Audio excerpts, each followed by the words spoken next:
I live inside my own world of make-believe. Kids screaming in their cradles, profanities. I see the world through ice covered in ink and bleach.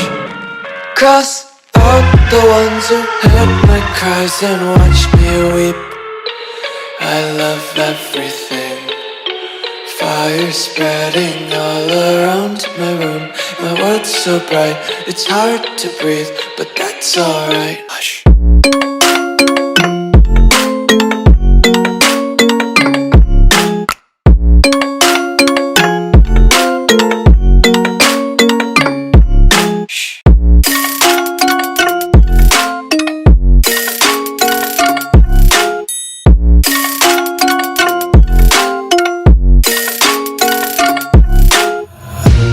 Take my eyes open to force reality. Why can't you just let me eat my weight in glee? I live inside my own world of make-believe. Kids screaming in their cradles, profane. Hi. ഇന്ന് നമ്മൾ കൊണ്ടുവന്നിട്ടുള്ളത് CBR REPSOL എഡിഷനാണ്. അപ്പോൾ REPSOL edition എന്ന് പറഞ്ഞാൽ നമുക്കറിയാം എന്താണ്, ഹോണ്ടയുടെ ഒരുപാട് റേസിംഗ് വിന്നിങ്സ് അല്ലെങ്കിൽ റേസിംഗ് മെമ്മറീസ് അവർക്ക് ഓർമ്മപ്പെടുത്തുന്നതാണ് REPSOL എഡിഷൻ എന്ന് പറയുന്നത്. അപ്പോൾ അതിന് CBR1000 ഫയർബ്ലേഡിൻ്റെ REPSOL എഡിഷനാണ് നമ്മളിത് കൊണ്ടുവന്നിട്ടുള്ളത്. അപ്പോൾ ഈ മോട്ടോർ സൈക്കിളിൽ നിന്ന് നമുക്ക് സ്പോൺസർ ചെയ്തിട്ടുള്ളത് F42 കസ്റ്റംസിൻ്റെ ഓണറായിട്ടുള്ള ഫഹദ് മൂസ എന്ന് പറഞ്ഞ ആളാണ്. So a big thanks to him. അതുകൊണ്ട് തന്നെ നമുക്കിന്ന് ഷോ സ്റ്റാർട്ട് ചെയ്യാം. നമ്മൾ നിൽക്കുന്നത് ഡി മാർഷലിലാണ്. So let's start the show now. This is me Adarsh and welcome to V8.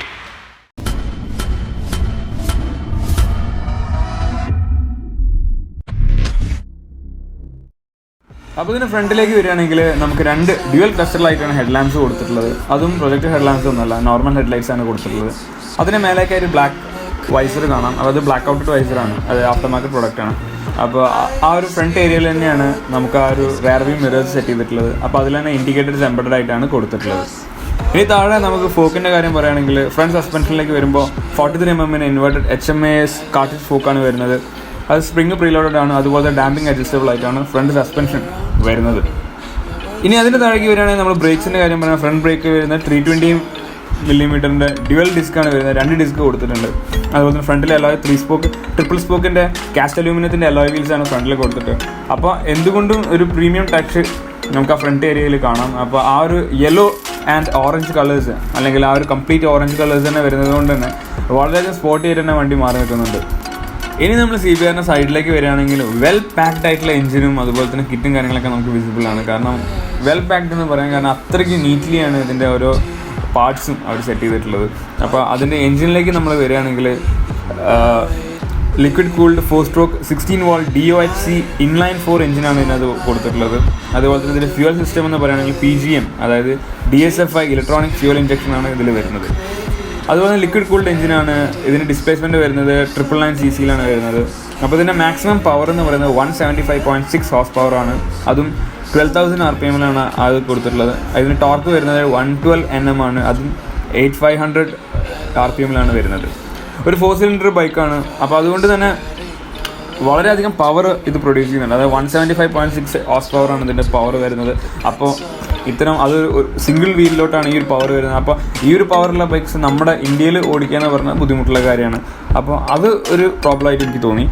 പിന്നെ ഇതിന് ഇഗ്നിഷൻ എന്ന് പറയുന്നത് കൺട്രോൾഡ് ഡിജിറ്റൽ ട്രാൻസിസ്റ്ററൈസ്ഡ് വിത്ത് ഇലക്ട്രോണിക് അഡ്വാൻസ് എന്ന് പറഞ്ഞ ഇഗ്നിഷൻ സിസ്റ്റമാണ് ഇതിനകത്ത് കൊടുത്തിട്ടുള്ളത്.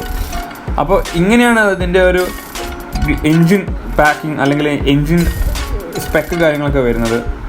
അപ്പോൾ ഇതിൻ്റെ ഈ 6 ഗിയർ വെഹിക്കിളാണ്. അപ്പോൾ ഇതിന് ഗിയർ എന്ന് പറഞ്ഞാൽ 6 ഗിയർ വെഹിക്കിളാണ്. ക്ലച്ചിലേക്ക് വരുന്ന സമയത്ത് അസിസ്റ്റ് സ്ലിപ്പർ ക്ലച്ചാണ് വരുന്നത്. അതും വെറ്റാണ് വരുന്നത്.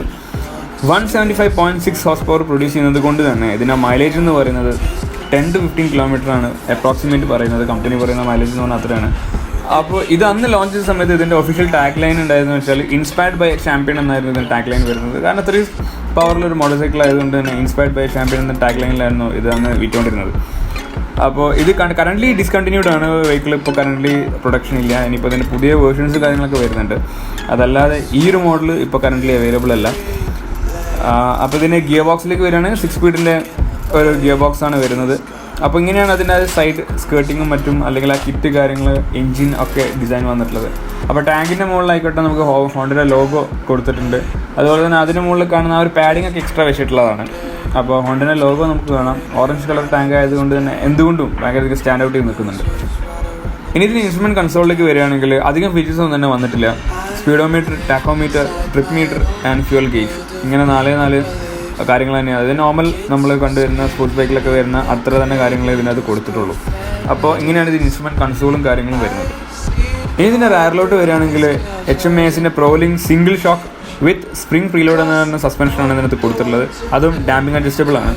അപ്പോൾ ഇതിൻ്റെ ഫ്രെയിം എന്ന് പറയുന്നത് ഡയമണ്ട് അലൂമിനിയം കോമ്പോസിറ്റ് ട്വിൻ സ്പാർ ഫ്രെയിമാണ് ഈ ഒരു ബൈക്കിൽ വരുന്നത്. അതുപോലെ തന്നെ 0 to 100 വെറും 3 സെക്കൻഡാണ് ഈ ബൈക്കിൻ്റെ കവറേജ് വരുന്നത്. അപ്പോൾ എന്തുകൊണ്ടും എന്താ പറയുക, ഒരു പക്കാ സ്പോർട്ടി ആയിട്ടുള്ളൊരു ബൈക്ക് തന്നെയാണ് നമ്മുടെ ഹോണ്ട CBR1000 റെപ്സോൾ. അപ്പോൾ റെപ്സോൾ എഡിഷൻ എന്ന് പറയുമ്പോൾ തന്നെ നമുക്ക് എന്താണ് എക്സ്ട്രാ എന്താ പറയുക സ്പോർട്ടി എലമെൻറ്റ്സും അതുപോലത്തെ ഡീകോൾസും കാര്യങ്ങൾ വരുന്നുണ്ട്. ചെറിയൊരു ട്യൂണിങ്ങിൽ ഡിഫറൻസും കൂടി ഈ ഒരു റെപ്സോൾ എഡിഷനിലേക്ക് വരുന്ന സമയത്ത് മാറ്റങ്ങൾ സംഭവിച്ചിട്ടുണ്ട്. അപ്പോൾ അതുപോലെ തന്നെ ബാക്കിൽ സിംഗിൾ ഡിസ്ക്കാണ് വരുന്നത്. അത് 220 mm സിംഗിൾ ഡിസ്കിൻ്റെ ബ്രേക്കാണ് റയറിലേക്ക് കൊടുത്തിട്ടുള്ളത്. അപ്പോൾ റയറിൻ്റെ ടയർ എന്ന് പറയുകയാണെങ്കിൽ 190/50 ZR17 എന്ന് പറഞ്ഞ ടയേഴ്സാണ് ബാക്ക് റയർ ടയർ വരുന്നത്. ഫ്രണ്ടിലേക്കാണെങ്കിൽ 120/70 ടയേഴ്സാണ് കൊടുത്തിട്ടുള്ളത്. ഇനി ഇതിൻ്റെ പ്രൈസിലേക്ക് വരികയാണെങ്കിൽ 15,46,500 എന്ന എക്സ്ഷോറൂം പ്രൈസിലായിരുന്നു ഈ മോട്ടോർ സൈക്കിൾ അന്ന് സെയിൽ ചെയ്തുകൊണ്ടിരുന്നത്. അപ്പോൾ ഞാൻ പറഞ്ഞു ഇത് പഴയ മോഡൽ വെഹിക്കിളാണ്, ഇതിപ്പോൾ ഡിസ്കണ്ടിന്യൂഡ് ആണ്. കറണ്ട് സ്റ്റാറ്റസ് എന്ന് പറഞ്ഞാൽ ഡിസ്കണ്ടിന്യൂഡ് ആണ്. അപ്പോൾ അതുകൊണ്ട് തന്നെ 15 lakhs ഇത് അന്ന് സോൾഡ് ഔട്ട് ചെയ്തുകൊണ്ടിരുന്നത്. അപ്പോൾ ഈ മോട്ടോർ സൈക്കിൾ നമ്മളിന്ന് റിവ്യൂ എടുക്കാൻ തന്നെ നമുക്കിന്ന് ഡിമാർഷലിലേക്ക് ഇത് വന്നപ്പോൾ നമ്മളെ വിളിക്കുകയായിരുന്നു ചെയ്തത്. അപ്പോൾ നമുക്ക് എന്തായാലും CBR ഒന്ന് റിവ്യൂ ചെയ്യണമെന്നുണ്ടായിരുന്നു. സ്പോർട്സ് ബൈക്കിൽ അത്യാവശ്യം നല്ല എന്താ പറയുക ഫേമസ് ആയിട്ടുള്ളൊരു മോട്ടോർ സൈക്കിളാണ്. അപ്പോൾ അതുകൊണ്ട് നമുക്കത് റിവ്യൂ ചെയ്യണമെന്നുണ്ടായിരുന്നു. അപ്പോൾ ഈ ഡിമാർഷലിലേക്ക് കുറച്ച് വർക്ക്സിന് വന്ന സമയത്ത് നമ്മളെ കോൺടാക്ട് ചെയ്യുക. അപ്പോൾ അങ്ങനെയാണ് നമ്മൾ ഈ റിവ്യൂ എടുക്കുന്നത്. അതുകൊണ്ട് തന്നെയാണ് നമുക്ക് റൈഡിങ് കിട്ടാഞ്ഞത്. അപ്പോൾ ഇത് വർക്ക്സിനായിട്ട് വന്നതായിരുന്നു. അപ്പോൾ ഇതിൻ്റെ മുകളിൽ കുറച്ച് പെൻഡിങ് വർക്ക് ഉണ്ട്. അപ്പോൾ തീർച്ചയായും നമ്മളെന്തായാലും ഇതിൻ്റെ റൈഡിങ് വീഡിയോ മാക്സിമം നമ്മൾ ട്രൈ ചെയ്യുന്നുണ്ട്. അപ്പോൾ ഇതിൻ്റെ റൈഡിങ് വീഡിയോ കിട്ടുകയാണെങ്കിൽ തീർച്ചയായും നമ്മൾ നമ്മുടെ ചാനലിൽ അപ്ലോഡ് ചെയ്യുന്നതാണ്. സോ അപ്പോൾ നമ്മുടെ ഷോ നമ്മളിന്ന് വൈൻഡപ്പ് ചെയ്യാൻ നേരമായി. CBR റെപ്സോൾ എഡിഷനെ പറ്റിയിട്ട് നമ്മൾ പറഞ്ഞത്. അപ്പോൾ ഇതെന്ന് പറഞ്ഞത് പവർ കൂടിയൊരു വെഹിക്കിളാണ് ഞാൻ നേരത്തെ പറഞ്ഞു. അതുകൊണ്ട് തന്നെ നമ്മുടെ നാട്ടുകളിൽ ഇത് ഓടിക്കുക എന്ന് പറഞ്ഞത് ബുദ്ധിമുട്ടായിട്ടുള്ള ടാസ്ക് തന്നെയാണ്. കാരണം ഞാൻ നേരത്തെ പറഞ്ഞതുപോലെ ഇതിൻ്റെ എന്താ പറയുക നമ്മൾ ഫസ്റ്റ് ഗിയറിലൊക്കെ വളരെ സ്ലോ ആയിട്ട് ഓടിച്ചുകൊണ്ട് നടക്കുമ്പോൾ എൻജിൻ ഹീറ്റ് ഹൈ ആവും. അപ്പോൾ അതുകൊണ്ട് തന്നെ അതൊക്കെ ബുദ്ധിമുട്ട് തന്നെയാണ്. നമ്മളെക്കാൾ ബുദ്ധിമുട്ടായിരിക്കും വാഹനത്തിനാണ് നമ്മുടെ നാട്ടിൽ ഓടിക്കുക എന്ന് പറഞ്ഞാൽ. ബട്ട് ഒരു പാഷനേറ്റ് ആയിട്ടുള്ള ആൾക്ക് എന്തുകൊണ്ടും വാങ്ങിച്ചിട്ട് ഓടിച്ച് നടക്കാവുന്ന ഒരു വെഹിക്കിൾ തന്നെയാണ്. അപ്പോൾ ഇതാണ് നമ്മളിന്ന് റിവ്യൂവിൽ കവർ ചെയ്തത്. അപ്പോൾ അന്നത്തെ റിവ്യൂ നമ്മൾ വൈൻഡപ്പ് ചെയ്യുകയാണ്. അപ്പോൾ ഞാൻ എപ്പോഴും പറയുന്നത് പോലെ ഇൻസ്റ്റാഗ്രാമിലും ഫേസ്ബുക്കിലും നമ്മുടെ പേജുകൾ അവൈലബിൾ ആണ്. എല്ലാവരും ഫോളോ ചെയ്യണം.